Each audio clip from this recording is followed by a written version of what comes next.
Председателската кампања влегува во финишот. Двата табора се борат за секој глас. Се бара поддршка и од неопределените и од граѓаните кои во првиот круг го поддржаа Блери им река.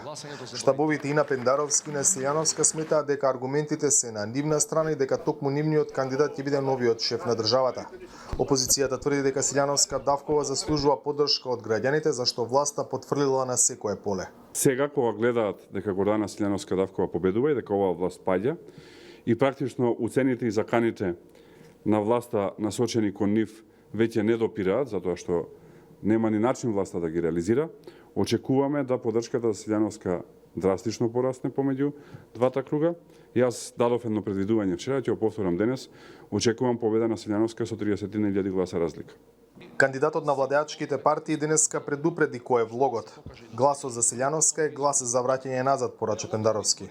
На 5 мај имаме шанса која не смееме да ја испуштиме. Шанса да спречиме враќање кон темното минато, поделбите, омразата, криминалот и масовната корупција.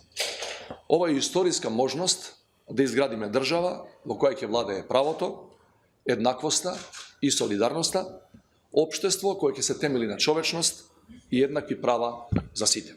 Државната изборна комисија денеска го презеде и го дистрибуираше изборниот материјал за вториот круг. Важно е во недела да имаме еден чист, фер, коректен изборен ден во кој што ќе го потврдиме она што се случи во првиот изборен ден на 21 април, дека граѓаните на нашата држава можат да излезат и на демократски, фер, коректен, чист начин да покажат дека може да се спроведат едни чисти избори во Македонија. За вториот круг да успее треба да излезат најмалку 40% од вкупно 1.808.131 впишан избирач. Победник ќе биде оној од двајцата кандидати што ќе освои мнозинство од гласовите. За Гласот на Америка од Скопје, Владимир Мирчевски.